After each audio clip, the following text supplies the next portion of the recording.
Hello, investors and traders, and welcome to the weekly market report. I'm AJ Monty, and this is the Dow Jones Industrial Average ETF, ticker symbol DIA.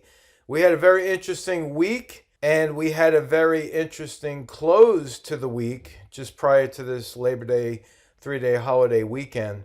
And if you've been following along with my market reports, and I encourage you to do, especially I would say go back and listen to last week's report so you can get an understanding of how valuable technical analysis is, because each week I do leave my lines on the chart from the previous week's forecast so you can see how it worked out.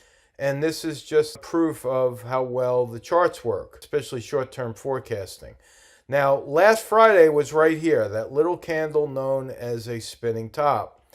And I said that spinning tops usually are found at tops and bottoms because they're a sign of indecision, just like a doji.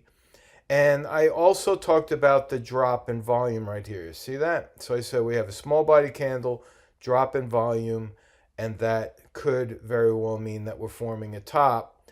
But I did say that we could go up earlier in the week before pulling back by the end of the week. And that's exactly what happened. Right here, Monday, Tuesday, we had a bullish engulfing pattern. It went up a bit. Right there, Thursday, big red candle. And today, Friday, right there, as we record this on the 4th of September, there is the end of my line, which is the target at 280.89. And there it is, folks. This horizontal line right here was my forecast that the gap would fill. And so gaps fill 80% of the time. You see that right there as I magnify that? That's an open gap.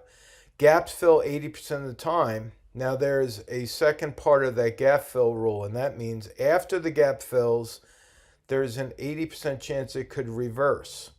Now, here's where we get into mixed signals. That, believe it or not, is a bullish candle because of the rally we had towards the end of the day. That's a bullish candle, and we did manage to close over that 20-period moving average. But here's the bad news. That red candle occurred on higher red volume, and the stochastics and CCI are still heading lower, with the CCI right there crossing down below the signal line or the momentum line. So I think that it's going to be mixed. I mean, we could see a rally on Tuesday. We could see a drop. But I'm going to play it safe and say this. Okay, I'm going to erase all lines. I think that we're going to rally just a bit, just like that. And by the end of the week, I think we're going to go right back down to test this support level down here. And I'm going to draw a flatline support level. A couple of folks asked if I could highlight that number. What is that support level? It's 275.22. Right there. That's the support. And I would not, personally, especially, I will not be taking any new long positions until I see the CCI at least starting to hinge back up. So that's my forecast for the diamonds. Now I'm going to hop right to the Qs, which is the tech sector. And look what happened here. Again, very interesting, and the forecast was spot on. I said that this line right here was the forecast line, and the end of that line being my target right there at 282.85. But here's the interesting part. It's hard to see, so I'll have to magnify this a bit. I forecasted what the 20-period moving average would do. Now remember, back here on Friday, right here, this little candle, then we have Monday, Tuesday, Wednesday, Thursday, Friday. This little doji / spinning top was right there on lower volume. But none of this data was here last Friday.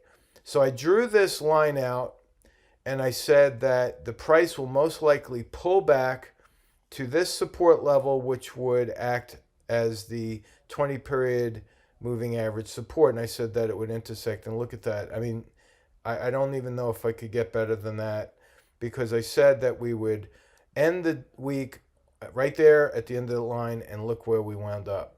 Now, again, there's mixed signals on the Qs as well, because even though this is a bullish candle, the volume is still heading higher. So again, we could see some follow through, and not all markets are going to move in sync, I don't believe. I think you're going to have a difference of what's going to happen for the Qs, the diamonds, the Russell, the whole shebang. I think you're going to have different movements throughout. But next week, I think that the Qs could actually drop, and we could then maybe see a bounce, right? Just like that. This support level, today's low, is actually going to be the support level that we'll have to keep an eye on.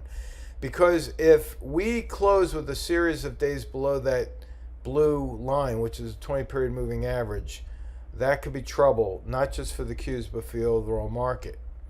Now let's look at the spiders, SPY. News came out after the close today on Friday that Tesla will not be the one added to the S&P. And I have to tell you, I'm relieved about that. I did an hour long with John Nigerian and the team about Tesla and what we're thinking about this. I think the S&P is going to drop on that news. And remember, next week we have a shortened trading week. Again, we hit my target right there. The end of the week, I said we would go up early in the week, close down by the end of the week, the end of the line being my target right there. We hit that today. But I think that we're going to continue lower on the Qs and then possibly bounce. Now here's where we have a major conflict. The VIX. Right now, the VIX is normally inversely related to the S&P, right? It's the fear index. The oscillators are already turning down. And so with that, I still believe the VIX could go a little bit higher before it goes lower. So I think the VIX is going to try to match this high or hit that resistance on the VIX, and then I think it's going to pull back just like that. Now longer term, if this 20-period moving average on the VIX holds, all right, if it holds and this moving average starts to go up and the VIX starts to bounce off of that, that could be very bullish for the VIX and very bearish for the S&P. So what I'm saying here is the VIX is going to be a leading indicator for us eventually. And if you start to see support building up at that moving average as it's starting to head up, that could mean trouble for the S&P towards the end of the year. So keep that in mind, okay? Now, as we look at the Russell 2000, which is a more broad-based index, I'm using IWM. Again, we hit the targets. We hit the resistance right here on Wednesday. That was my target. I said the Russell 2000 would go up.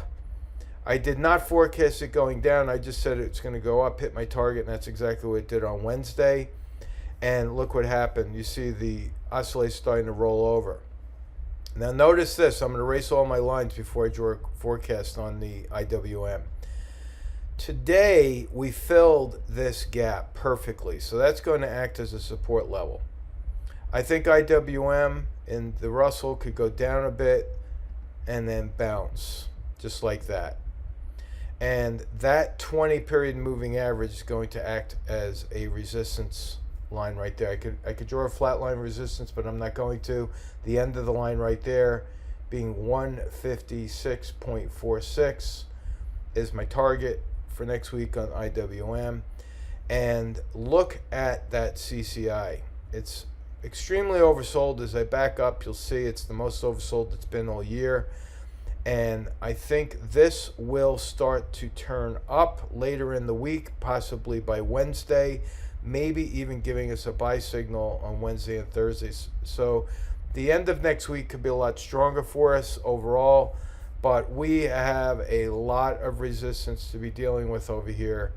And I think it's time for maybe changing your strategy to channel trading or option trades. Start spreading if you're not already.